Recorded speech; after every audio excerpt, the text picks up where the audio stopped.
Tonight on Unplugged, where we cut through the noise, no scripts, no filters, just the truth. What an exciting episode of Unplugged. I'm like jumping through my skin here. Brett over here. Wait, right, I'm off my rocker. Right, Gary? Am I a little excited today? The way out the wall. My God, I can't. Are ready, folks? Let me get into my monologue. Our guest tonight is John Kiraku, former CIA officer, intelligence analyst, covert counterintelligence officer. He is infamously, however respectfully, but infamously known for breaking the silence on waterboarding and what was otherwise known as enhanced interrogation techniques, which we all do know now was torture, which we all know provided zero and good actionable intelligence. John has lived a tough life with decisions that have marked and changed his life. And on Cinotti's show, folks, you know we pull back that curtain. We call a spade, and we're going to tell you who John really is without the spin. Let's get through it. He's lived through many things, and we're going to get him on in a second. He exposed something just was so despicable that our country would be engaged in, and he'll get into it a little bit more. But you all know who he is. He's got several books out. He's everywhere online. I respect that because I know the heavy weight of what silence can be. And John and I will talk about that because we know each other and we're going to have a nice combo. I suffer in silence. He suffer in silence. In a world where truth isn't convenient, it's dangerous. Truth is dangerous. And tonight, we're going to talk about the danger. Let's bring in John. Welcome, John, to Unplugged. Thanks, Eric. Good to be with you. Thanks for having me. John, it is absolute pleasure. Let's just chat for a second. How is life for you right now? You know, things have finally turned around. It took the better part of a decade and a half, but so I got things to look up for. Yeah, you know, it's kind of a cliche that things really do get better, but they actually do get better. So you got to just stick with it, keep your nose down, and work as hard as you can. Good things come. The silence is tough. You know what I mean? Because you have to be beat up publicly, and you can't actually say the truth. Yeah, and in that period where you need support the most, that's when people are the most likely to abandon you. You really get to see who your friends are, who your real friends are, and even family members will decide that your family members abandoned me. Yeah, I did too. You know, John, we're going to start off on one little note. I'm not going to name a country or an AOR. You're a legend. We served in the same location, and I read some of your stuff. You are amazing. Had a good time. I had a good time there. Had a great location. Yeah, what a great place to live. People think it's a great location, but we had a good time. But yeah, you're a legend of your own world. I mean, truly. Thank you for that, Eric. You know, I watched you on some other shows. We are a radio show, so we're live on iHeart, but we will be downloadable in every podcast about 30 minutes after the show airs live. But I've watched some people do some sandbagging to you. So I want to start with one thing, John. You know that I'm a trained lawyer and I'm a constitutional. I got my book coming out on Constitution. Let's get the facts straight, folks. John was charged federally, not for exposing national secrets that put the country in jeopardy. He never did that. He never was convicted or actually anything with that. He was charged with a very weird, it's like that UCMJ, the Uniform Code of Military Justice catch-all. Right? Basically for identifying an undercover intelligence officer's name, which you accidentally said. And I know we don't want to say it, but tell me how that worked out for you. Because I want people to know that you were not a traitor to your nation. No. The traitors were the ones that put us in a position to do more harm to the country. Right. You didn't torturing prisoners and violating the Constitution. You gave up no secrets. No. In fact, at first, the Justice Department charged me with 3 counts of espionage for blowing the whistle on the torture program, and then they declassified the program, in their words, for the purpose of prosecution. Right. And they overreach. And then they waited until I went bankrupt, and then when I went bankrupt, they dropped all That's what they do. And you know, there is legislation for using the justice system, which we know gets weaponized. Selective prosecution. Right? There's supposed to be statutes for that. And they selectively prosecuted you because we could name, and we're not going to, several people that did far worse. Oh, listen, I'll name several people who good name it on my show. Do it. Who exposed the names? Wait a minute. people who expose the names of covert operatives, like David Petraeus exposed the names of 10 covert operatives to his adulterous girlfriend. And there was a disgruntled former CIA officer. Pillow talk, right. Yeah. And there was a disgraced former CIA officer from Bethesda, Maryland, who outed 7 CIA officers undercover. From the Bush administration. Scooter Libby never exposed anybody's name. Didn't he get nailed for something? What did he go down for? He went down for perjury. It was the Deputy Secretary of State who exposed Valerie Plane's name. Right. Yeah. I mean, I think that was pivotal for me to get out there, because nobody seems to want to tell that side, because, that actually kind of vindicates you tremendously. Yeah. Now you've gotten your life together. I understand you're going on a very large speaking engagement. Yeah, I'm going to go on a year-long around the world speaking tour, starting in 2 weeks in Ireland and Northern Ireland. If you're in Ireland, we're going to be in Belfast, Cork, and Dublin, and then a quick side trip to Manchester. It's being done by on Ireland, since you're talking about it. What do you think about Belfast and Dublin? With the split of Ireland, as that split of Ireland, do you think that's ever going to rectify? Yeah, I do. Yeah, I hope so. Among the British people, they don't want Northern Ireland. Right. It's too much trouble to deal with. Now, since the Good Friday Peace Accords, it's been better. But what threw a wrench into the situation was the UK's decision to withdraw from the European Union. Right. Because Ireland's in the European Union and Britain's not in the European Union, they haven't quite figured out exactly the best workable way to handle the border. It's going to be a big problem. And I know you're into the Greek, and I believe we both puddle hopped into Cyprus. Many Right? times. I actually, Brett, I was talking to a guy from Cyprus yesterday. Actually, well, I'll hit you offline with him. He's a NATO guy. And he was like, what is that language he was looking at? I'm like, oh, it's Greek, but I was using a translator. I can't speak Greek.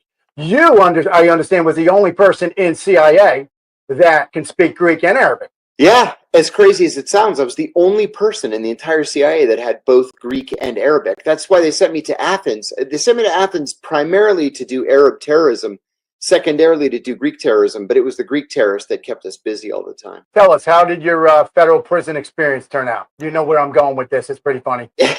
We incarcerate far, far too many. I wrote an article about that. Yeah, it's terrible. You know the statistics then. We have 5% of the world's population. Yeah, the worst in the world. Yeah, absolutely. We have 5% of the world's population. We have 25% of the world's prison population. And Congress creates 50 new crimes, 50 new felonies every single year. That's something that was legal a year ago that is a felony today. And it's just over the top.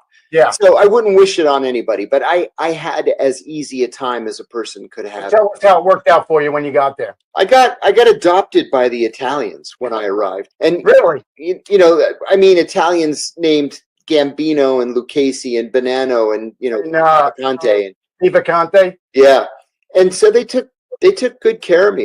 You had good sausage, I understand. I gained 35 pounds in prison. So because of those guys. Good fella life. I know they brought you wine. You got the good life. Wine and pork loin and fresh vegetables and pasta.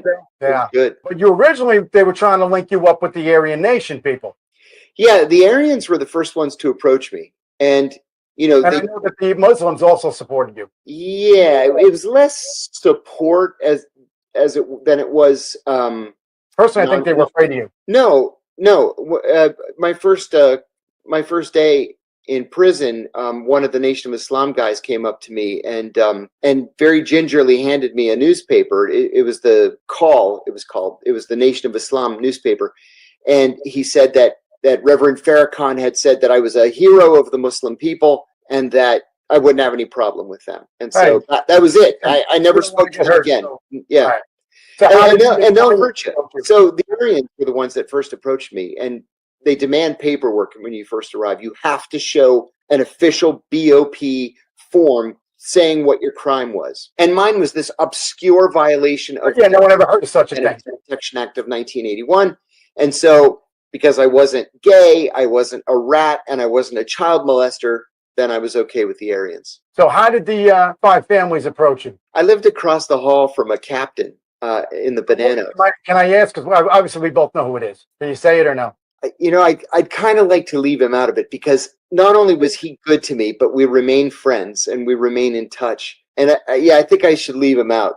But he asked me one day, I had a subscription to the New York Times and he had a subscription to the New York Post. And so at the end of the day, we would trade papers. And then we would sit and watch, football together, and sometimes baseball. And so he asked me one day, he says, let me ask you a question. Why do you sit with those Nazi retards in the cafeteria? And I said, I don't know. My first day here, they looked at my paperwork. They told me to sit with them. And he said, from today, you're with the Italians.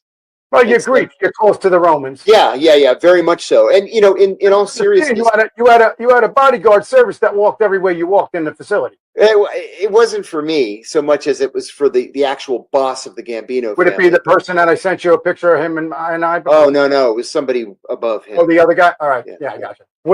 He wasn't there when you were there? The picture I sent you. No, we just missed each other. Yeah, I thought so. And but you know what though, everybody knows where everybody else is. Like there was another guy, Anthony.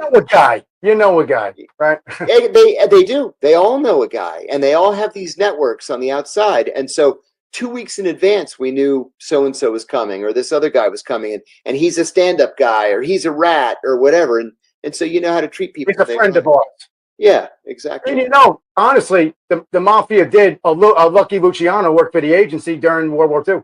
Yeah, he did. I mean, to protect the Brooklyn ports. Yeah. Yeah. I mean, that's what created the Longshoremen Union. And that's why they get left alone forever.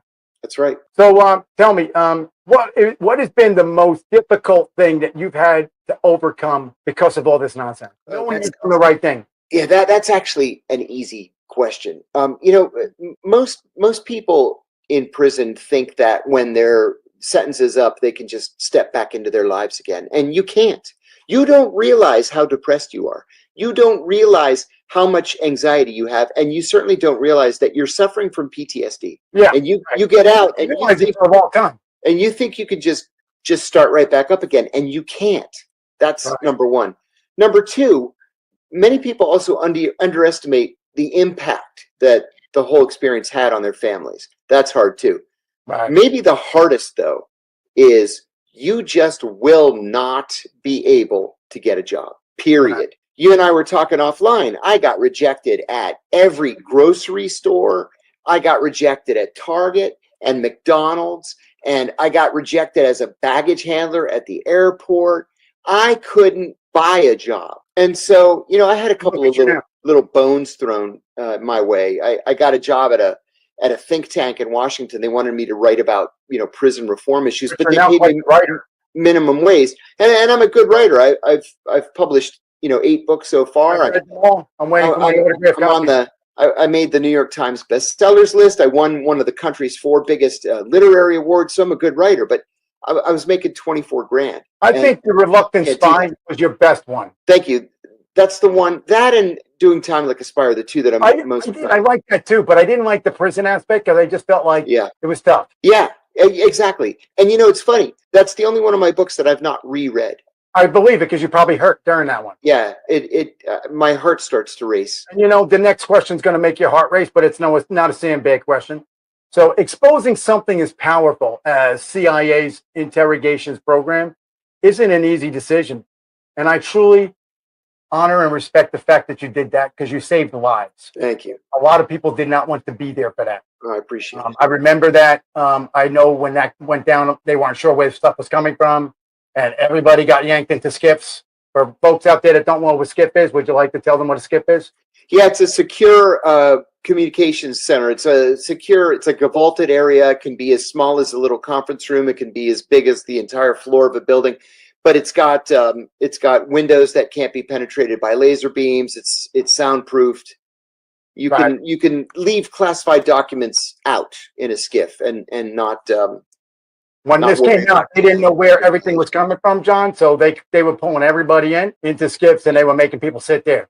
And the forensics guys were going through computers like crazy. Well, I'll tell you what, that actually wasn't me. I blew the whistle all at once in a nationally televised interview on ABC News in December. Yeah, what's his name? Brian Ross. Yes. But there had been leaks starting in 2005. I was in that location in 2005, actually. That's why. Amnesty International came out with a report saying that CIA was torturing its prisoners. Human Rights Watch came out with a report in 06 saying CIA is torturing its prisoners. American and International Red Cross did a report in 07. CIA is torturing its prisoners. I confirmed it.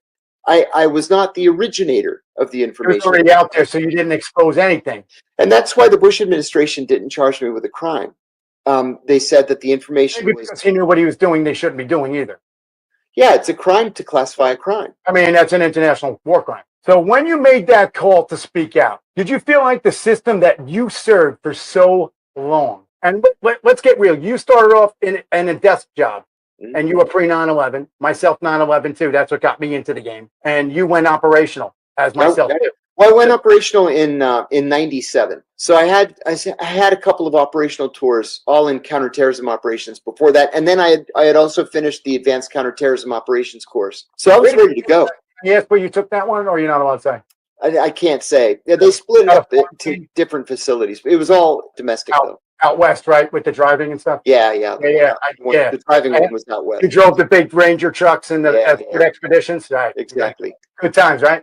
Yeah, I loved it. Hey, listen, are we the best drivers though? Oh my God, still to this day. I mean, you can't follow me. It's funny. They drill that training into you so hard. It's muscle memory. I took that class. I took the first running of it in 1993. I took the second running in the spring of 2000. So we're talking about 25 years ago. I took that course, and still in my mind, I remember it like I took it last week. Yeah, it's just muscle memory. It's like, I mean, I guess all the counter surveillance stuff. I mean, my head is on a swivel 24/7, no matter what. Yeah. I see everything, operationally, I'm prepared 24/7. So I wanted to ask, so did you feel like, I mean, obviously I know how you felt, but did you think that they were going to not fully turn against you the way they did? Because so many people do applaud you, but they were afraid to speak out. And that's the reason why I waited. For clearances, if anybody said anything, God forbid. Yeah. I waited for 4 years before I said it. I said something. 4.5 years. Because I kept waiting for somebody else to come out and do it. There were so many people reporting back from the secret site that they were objecting, like vehemently objecting to this torture program. Can I say the location of the specific site?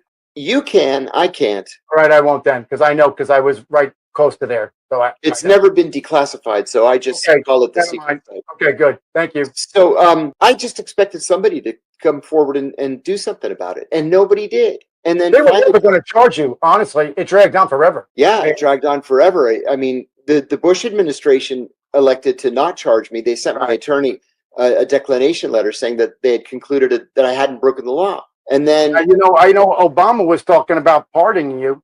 No, he wasn't. There was conversation about people. That was scuttlebutt on that. No, I know you're a fan of his book. You read it for or something. I hated his book. No, but you had it on the interview with that. Oh yeah. It was so self-serving. Was that an FU? Is that what I get it now? Somebody dropped it off. A little Barry fun. The Greek American community rallied to my side, and there were several very important Greek Americans that asked him to pardon me. And his exact words were, "Guys, I'm just not going to do this. It's either him or it's Manning." And Manning got 35 years. And so I didn't get it. Don't even get, Now we're both going to be in the same location next week. Do you think that gentleman we're going to be at the same event? You think he'll help you? I don't know, man. He's not a fan of three-letter agencies. No, he's not. And he's been a supporter of mine. He is. And he spoke out publicly about you. He did. And he tweeted at me when he was president. And I'm sure he'll got a bunch of friends in common. So I'm hoping that something good can come of it. Unbelievable. Operational insight. Programs like these just don't appear. They're built and approved over time. And my question is, who's the architect of this program? Do we even know that? Obviously, it's classified. At that, I don't know your level. I mean, I know your level of what we got. This is probably a USAP, isn't it? There's an old saying that success has 1,000 fathers, but failure has but one. Right. In the agency, they still consider this to be a successful program. And so there are a dozen different people that I can't name one time I saw any piece of actionable intel that was actually verifiable. No, there was that none. Produced anything. There was none. I mean, zero. We've all been waterboarded, and it's terrible. And you will tell your torturer anything to make that stop. He wants to hear, just to make him stop. Why don't you explain to people what it really feels like? Oh, it very much feels like you're drowning. Yeah, you're dying. many cases, like in the case of Abu Zubaydah, he did drown, and his heart stopped. And Yeah, he how had many to times you take survive them? so that he could be tortured more. You know, that program actually created some of the combat medic programs because the doctors would no longer do it Yeah, because of the Hippocratic Oath. that's right. So actually, that kind of advanced Army medicine because combat medics are now PAs because somebody needed to do this. They objected in writing, most of them too. I mean, there were doctors from the CIA's Office of Medical Services writing cables and saying, "Whoa, wait a minute! I didn't sign up for this. I took an oath to first do no harm. I'm not going to drown this guy." And many of them curtailed their assignments, which is a career-ending decision. Right, once you do that, your game's over. Some of them, resigned. Now you have no pension, anything now. No, They took they seized my pension. Is that disgrace? Yeah. Right. All the good things you've done. And honestly, again, folks out there, we're going commercial free on this show. Again, folks, John will be on the Hostile Zone Monday night, 7 p.m. on iHeartRadio. You'll be back again for some different conversation with a different crowd. Got to put that plug in. But again, folks, he was never, ever convicted nor really charged of disclosing government secrets or anything like that. You didn't Edward Snowden. You didn't Chelsea Manning. No. What is it? Bradley Manning, Chelsea Manning? What is he? Who knows? Whatever. And they let him into Harvard? They did? Yeah. They gave him an admission to Harvard. Yeah, I know. Did I just ruin your day even more? You're going on your speaking engagement next week. You're going to be a millionaire. Don't worry about it. I will say, I met Chelsea Manning once, her request. But Chelsea Manning is not a part of the whistleblower community, either in government or in Washington or nationally. Not a player, not a participant. Nobody that I know is in contact with her. Oh, Snowden's a giant. Yeah, Snowden's a giant. And I have the deepest possible respect for him. I wouldn't have done it the way he did it. Can I bring up an interview you did with somebody? Sure. Andrew? Bustamante. Yeah, Bustamante, Andrew. He looked a lot different years ago. What was that show? Whose show were you on? That was the Danny Jones podcast. Okay, yeah, I like Danny. Concrete. I think he's an asset. He is Lex Freeman. Is Lex Freeman an asset? Lex Freeman, is he an asset? I don't have any idea. I think he might be an NOC. I don't know. Well, if he is, you just committed a felony. He's really good. Now, I'm just talking joke here. We're playing. He's so good at what he's just really the best. He really is good. Have you been on his show, Lex? No. He is so calculated with his questions. He is really good. That's how Danny Jones is. Danny Jones he's great too. He's a gifted interviewer. And when my executive producer, she's going to get the clip. So Andrew Bustamante is a former CIA officer himself. Yes. He has a thing called Everyday Spy, I believe. That's right. And he basically sells tradecraft to businesses to promote business. Whatever. I have no comment on what he does with his life. I really have nothing negative. Andrew, I got nothing negative to say about you. But what happened to you on that particular episode, it was a nice conversation, and then he called you a traitor. And he said, you and Snowden. Tell us what happened. Danny Jones had asked us months in advance if we would agree to a debate. And I readily said yes. It was spirited up until then. And it was spirited. And the truth is, we agreed on probably 75% of what we were talking about. But then he just flipped on you. Yeah. Tell him what image. She's gonna run the clip, but tell us what happened. I mean, how did you feel at that moment? I mean, talk about being sandbagged. Oh, no, listen. To me, he's just some kid who happened to spend a couple of years in the agency. I was not intimidated by him at all. And, a few days before that debate, I remember thinking, should I prepare for this in some way? And then I thought, no, if I don't know these issues by now, I'm never going to know them. I'm like one of the country's leading experts on these issues. Right, you speak everywhere. I speak everywhere, all the time. And I've written, 7 of my books are about the CIA. So no, I don't need to prepare. And my attorney later texted me, he's not just a constitutional lawyer, Harvard and Harvard Law. He was also the Deputy Attorney General of the United States. And he texted me and he said, you gave that kid a master class in the Constitution. You schooled him. Yeah. I did. I was very proud of my performance. You know, I'd like that. He got frustrated. And so he called me a traitor because I had a show on a Russian radio network. But it was sanctioned here in the United States. Yeah, it was terrestrial radio here in the United States. Correct? Sputnik. Yeah, Sputnik was in Washington, D.C. and was sanctioned on the airways here in America. Yeah. It's like BBC. What do you call you a traitor if you're on BBC? Exactly. There we go, folks. There it is. So, John, let's get to something better. I just wanted to set the record straight for you on that. Thank you. So, your experience came from much of real-world operation versus political pressure from the people who have been in the field. Now, we know how it works in this game. You get a pencil neck political appointee that comes in and thinks that they're going to change a career, operative, analyst, agent, officer, whatever, and that they're going to do that. How did that affect you? Because you know that those are the people that came at you hard. There wasn't agency insiders coming for you. There was political hacks. It was political hacks who had been agency insiders. Yeah. The political hacks, are the lifetime agency people that have been in there and they're never going anywhere. That's what I'm talking. So you got your political appointees and then these people that are forever. No, there are no political appointees at the CIA other than the director. Director, but like the high level SES, Special Executive Service, whatever. Yeah, we have the senior intelligence service, SIS. And then no, they're there for 25, 30, 35 years. Yeah, and they don't leave. Now, John Brennan had left. He had retired and had gone. Let's not get started on John Brennan now. Yeah. He had gone. I got in trouble for some comments I made about him on a show once. Yeah. We both went silent. So here's the mutual respect. I want to take a second to acknowledge the risks that you took. That kind of decision, I can't imagine, because obviously, well, you know what happened to me, and you know that I can't say anything. Maybe you can help me with that. What do you think? What say you on me with that? I was completely directionless when I got home from prison. I was in prison for 23 months. I had this minimum wage job, went to work for a very, very small medical devices company, completely on commission, was not able to contribute to the well-being of my family. And so I just decided to, well, actually, it was my ex-wife. We were still married at the time. And she said, it broke your family up. She said, you have to embrace this. You can't hide from it. You have to embrace it. And you've got a soapbox. Very tough. So she was right. I started writing like that's what I do. That's what I'm doing. It got to the point where a publishing house called me and they commissioned a book that turned out to be my third book. And Which one was that? That was The Convenient Terror. I like that one. That was yeah. Thank you. That's out of all my books, that one is the most highly rated. Very operational. Very operational. Very hanging on the seat of your chair.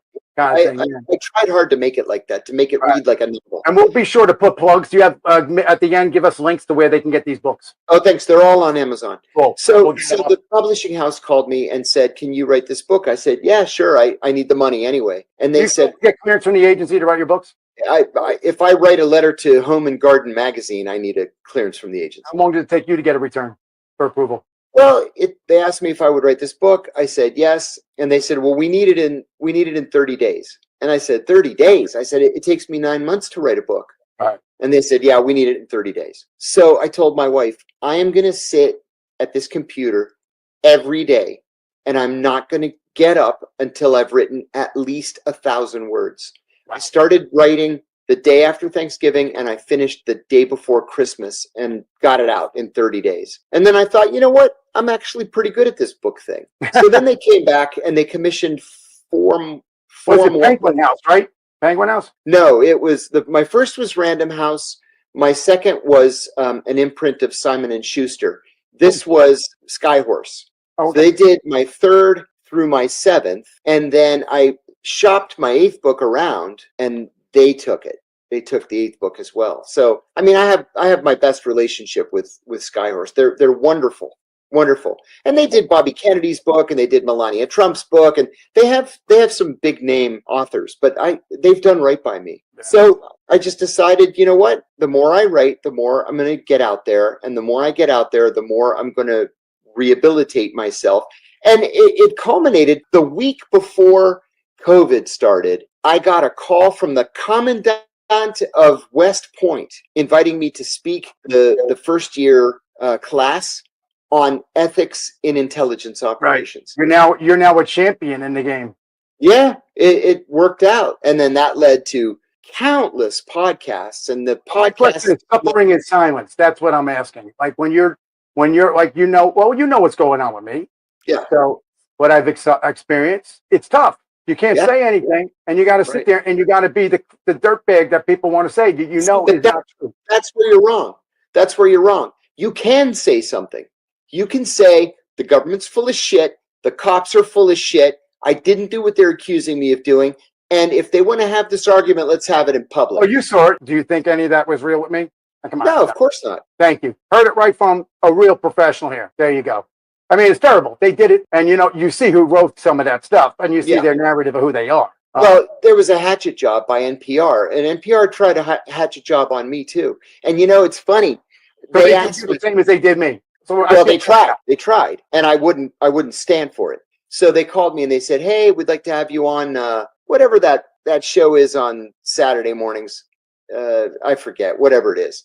And so I said, "Yeah, sure," because I always say yes. So I go all the way up to NPR up on Capitol Hill, and they're so nice to me. Oh, here's a bottled water. Here's a cup of coffee. They bring me into the studio. We sat down. As soon as they hit the record button, they attack. And I said, "Oh, no, you don't." I wouldn't answer their calls when they called me. I said, "I don't know who you." I said, "Oh, no, you don't. I'm not going to take it from you or from anybody else." I said, "Listen, I don't answer to NPR."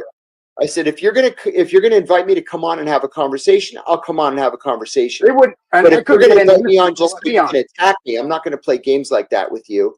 And I got up and I walked out. They actually clipped it down to like 2 minutes. I didn't even on an interview on Saturday morning. I just ignored it. And so I got a call from a professor friend of mine who said, "Wow, I just heard this clip on NPR. You really gave it to him." And I was like, "Huh, I can't believe they had the balls to actually run it." But they never called me again. And that's perfectly fine with me. Now, what happened, not them, but another news outlet, which I don't want to spark a war with them again. I could not get anybody to interview me at all, which was terrible. I mean, and the facts of this stuff. It's complete nonsense, and you know who I am, and you know me. So I don't need to go any further with that. I did do an interview on my phone, and I sent it to them, and they took 10 seconds. Yeah. They had an interview.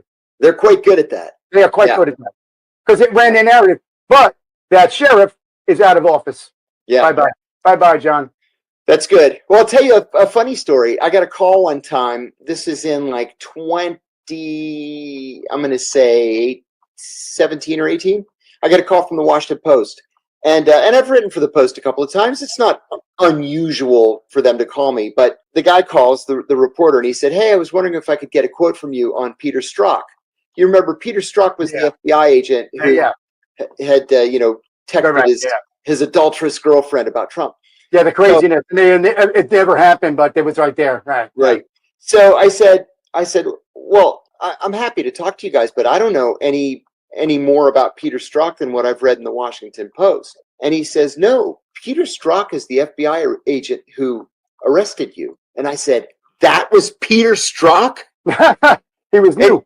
He said, "Yeah, I went through the paperwork, and it was Peter Strzok who put the cuffs on you." I said, "Oh yeah, I'll give you a comment." I'll give you a comment now. And I said, in Washington, people have long memories, and karma's a bitch. Thank you. And that's what they printed. And you know what? And the downfall lies. It happens.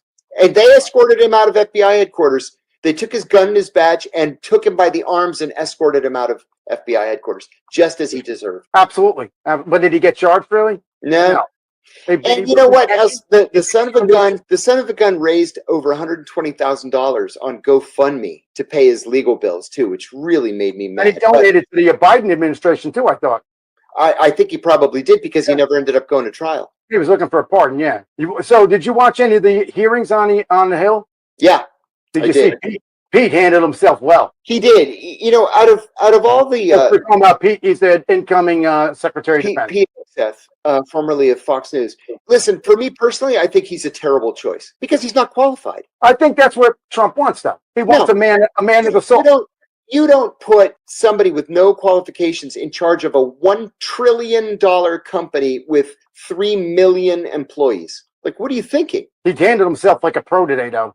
Yeah, but the questions were, when did you stop beating your wife? Well, when you fathered that child. You think that was really appropriate, though? Yeah. Does that have anything to do with this position? But it has to do with character. Okay, I get you. I guess clearance purposes, right? But hey, Barack Obama didn't qualify for security clearance. Sure he did. Really? It was reported there were some issues. No, he was a member of the Intelligence Committee. I don't know. I'm just telling you reports that came across, and I'm not telling you anything classified here. I just read. Again, I wasn't involved with that point. He was not a Muslim. He was not a communist. I don't want him coming after me. Let's strike that. What do you think of Tulsi Gabbard? Like her a lot. Like her a lot. You think she's going to make institutional change in the IC? No, and I'll tell you why. Tell me why.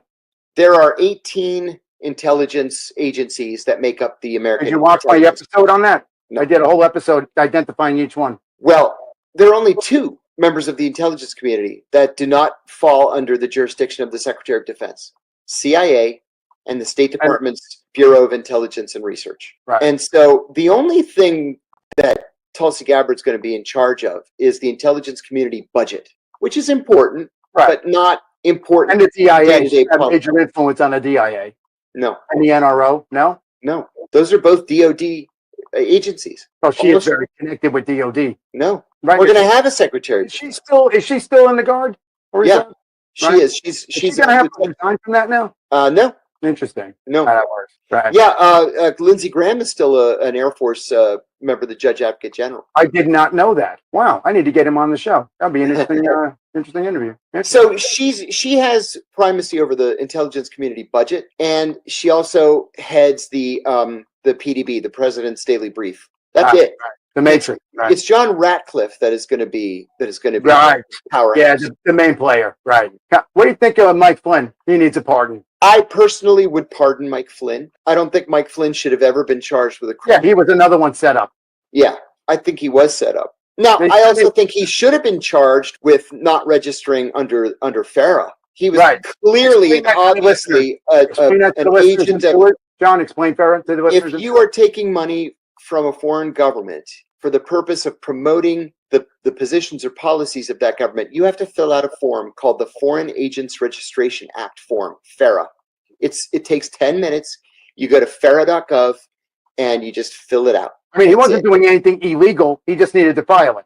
He did not file it. Right. Yeah. He was representing the government. Another stupid little government thing. He was representing the government of Turkey Right.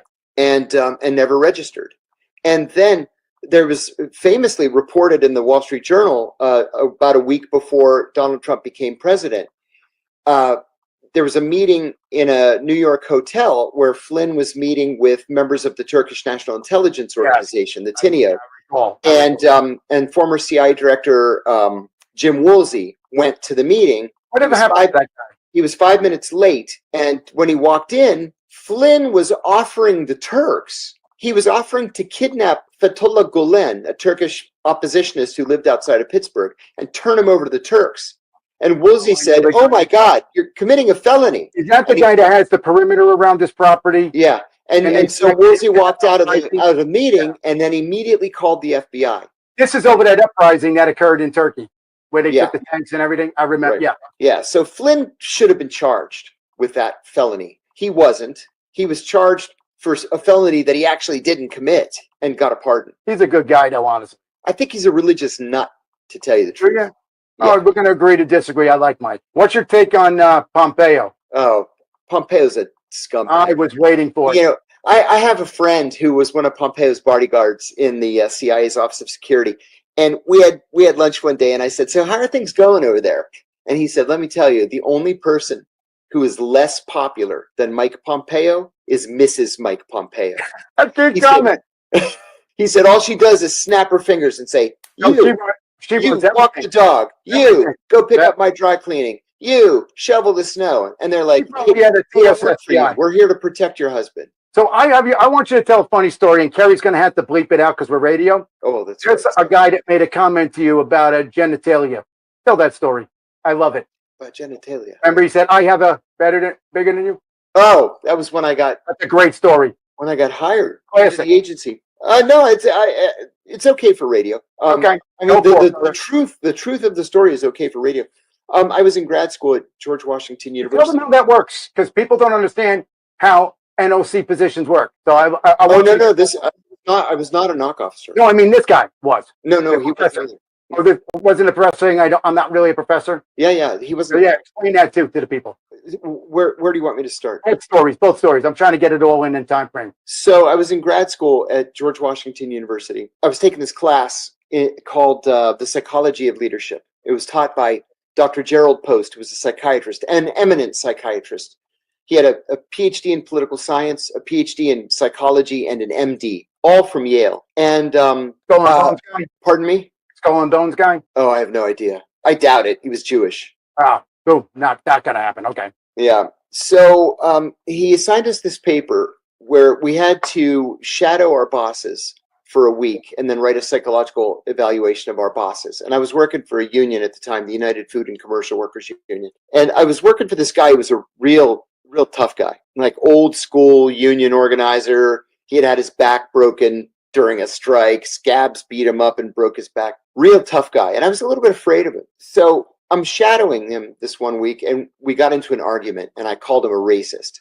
And he squared up and put his fists up in the air, and I put up my hands to protect myself. And I thought, oh no, I went too far this time. But instead of hitting me, Stay in the room for this. he says, "My penis is bigger than yours." And I said, "What?" And he said it again, "My penis is bigger than yours." And I said, "You know what? You're nuts." And I quit. And I walked out. I quit. So I went back to my apartment. I wrote this paper. And I wrote it very comprehensively and passed the paper in. A week later, I get the paper back, and I'd gotten an A. And Dr. Post wrote in the margin, "Please see me after class." So I went up to him after class and said, "Dr. Post, you wanted to see me?" And he said, "Yeah, close the door." So I closed the door, and he said, "Look, I'm not really a professor here. I'm undercover. I'm a CIA officer undercover as a professor here." Oh, were you saying that professors could possibly be actually working in the intelligence community and placed in as a professor? Until 1993, yes. Right. Yeah. Okay. Yeah, in 1993, I mean, before 1993, this is the way that people got recruited.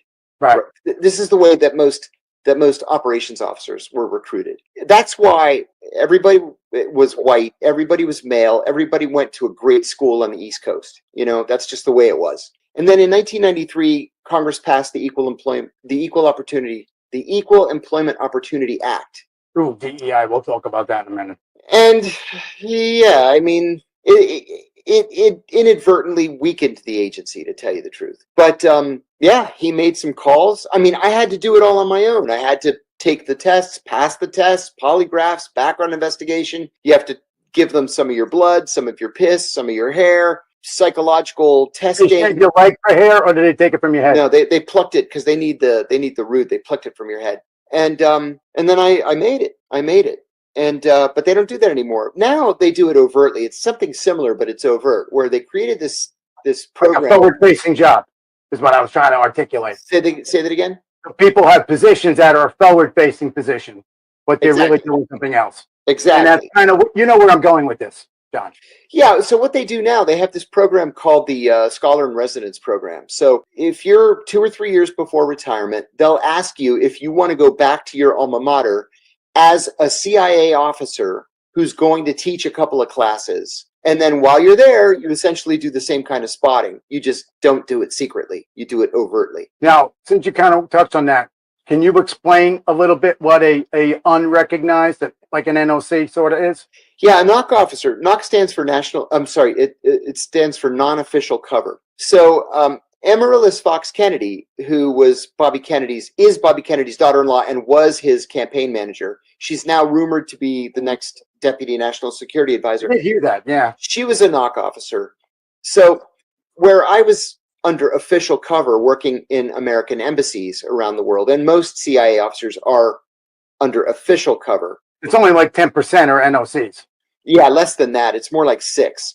So she was an art dealer. That was her cover. Or, you know, maybe you can be a wildlife photographer or the head of a mutual. No, because you're not going to come into contact with people who have the information. If you were in like the New York area post 9/11. No, we wouldn't have a NOC officer domestically. In FDNY, yeah, right. Well, I mean, unless the firefighter's a Muslim and is going to go into a mosque. But otherwise, who gives a deep conversation there? Yeah. Here's what you thought. What did you think about that when they were going to build the mosque right there on at Ground Zero? Yeah, I was. Listen, I consider myself a lifelong leftist, and I was adamantly opposed to that mosque. And I'll tell you why. And my position comes from a selfish place, and I don't care, and I don't make any excuses. Right. But the reason I felt so strongly about it is there was one church at Ground Zero. It was St. Nicholas Greek Orthodox Church. It was built in 1927, and it was there from the beginning, right? 50 years, 45 years later was when the towers went up. And so our church was right there at the towers. It was vaporized on 9/11. And so if any religious building, any house of worship was going to be built, right, it was going to be the Greek Orthodox Church of St. Right. Nicholas. And that's what is now at Ground Zero. right. Have you been down to Ground Zero since? I've never been in after. Many times. Have you been? I've never gone into the museum or even been into the tower. I'm not exaggerating when I tell you it took me 20 years before I could go into the museum. I have never gone.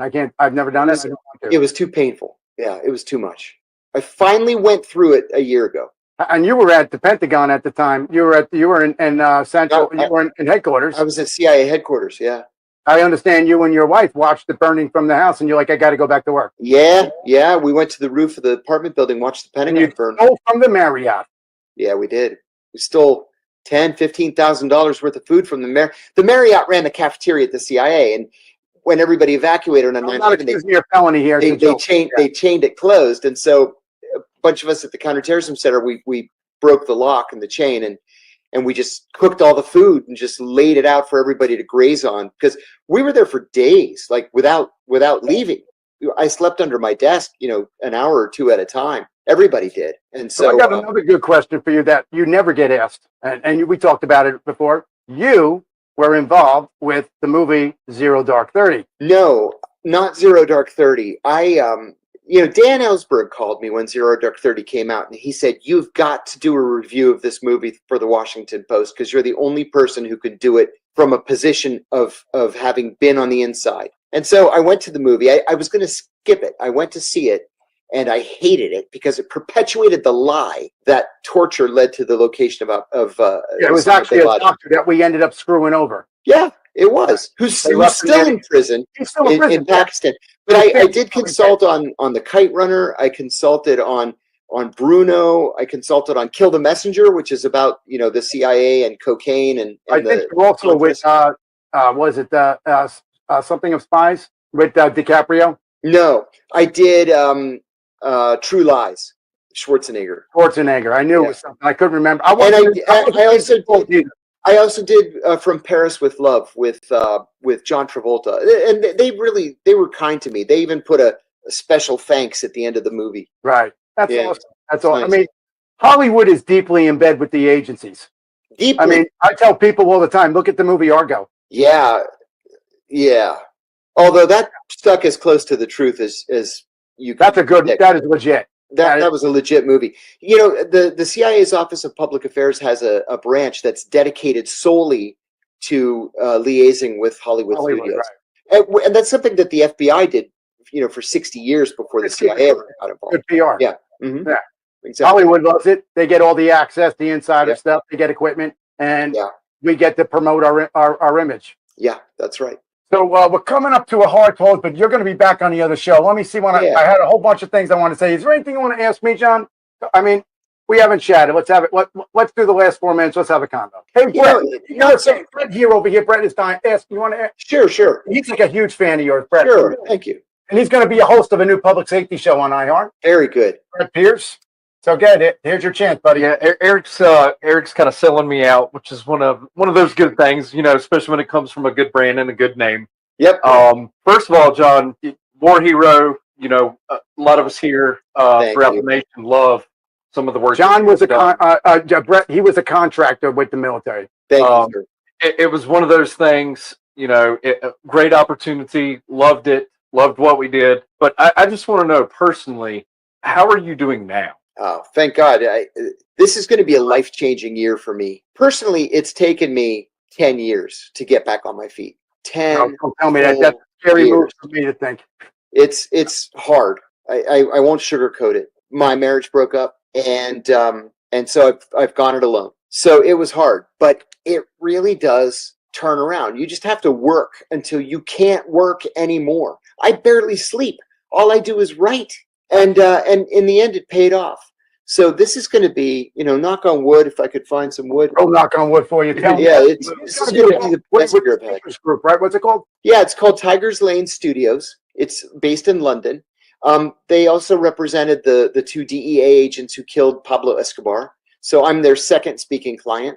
And they've booked a 100 event 1-year around the world speaking tour. We're already sold out in Belfast. We're almost sold out in, my tickets Dublin.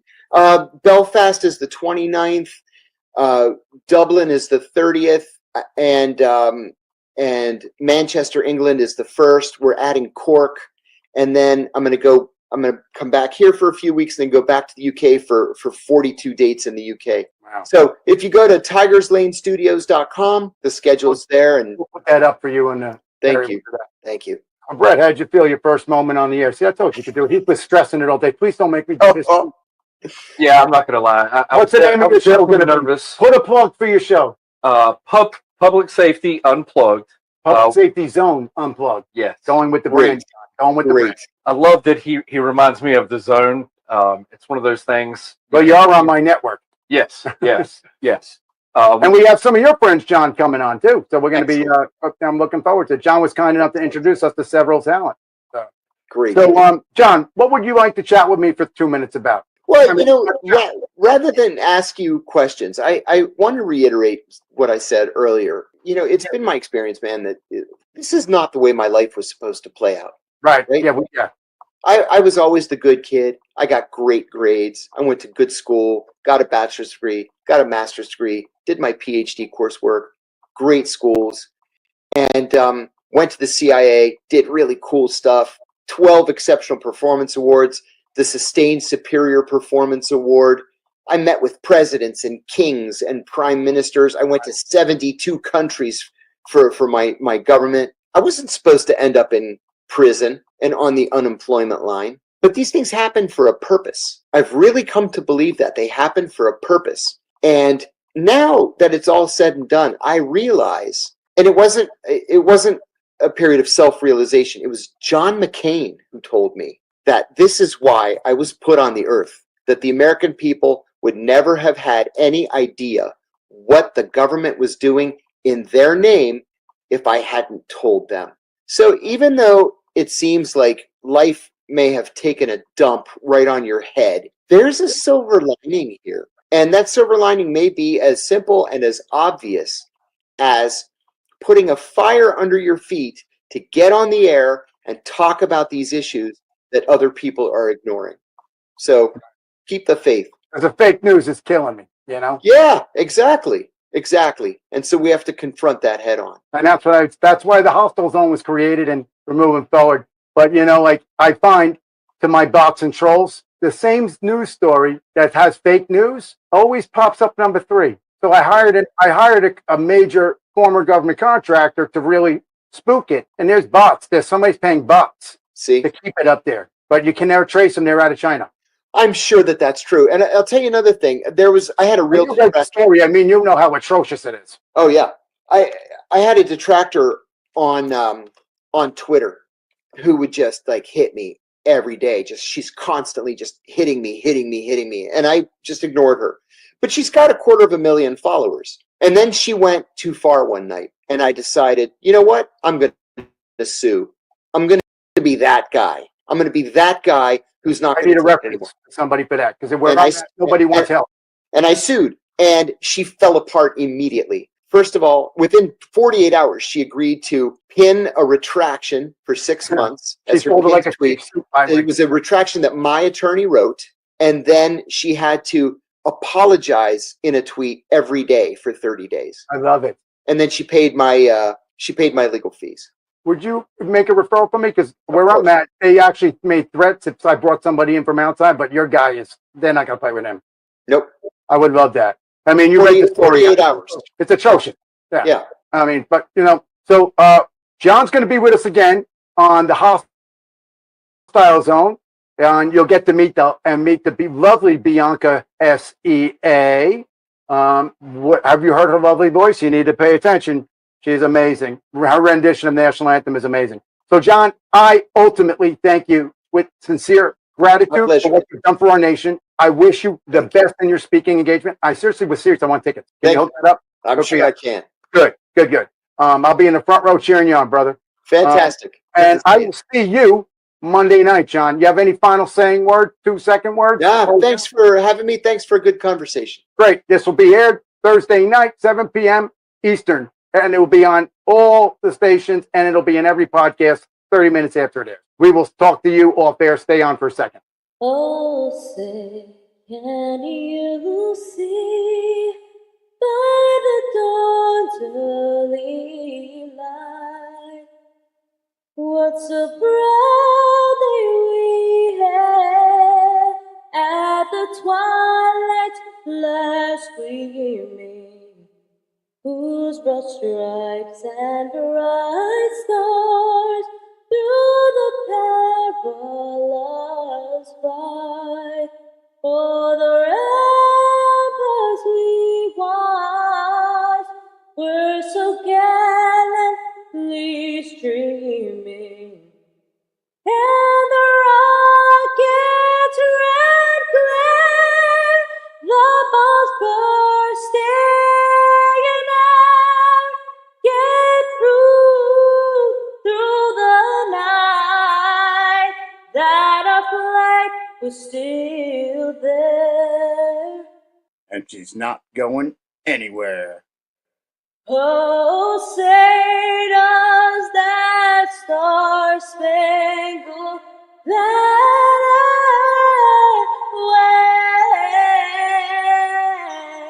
wave for the land of the free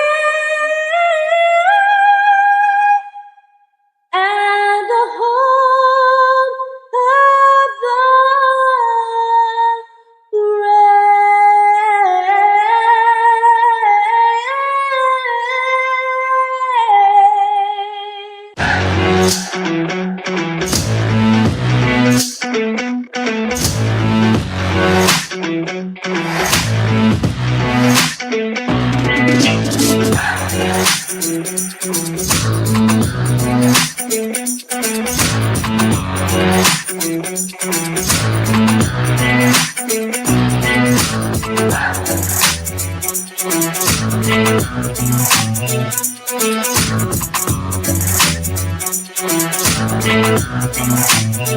brave.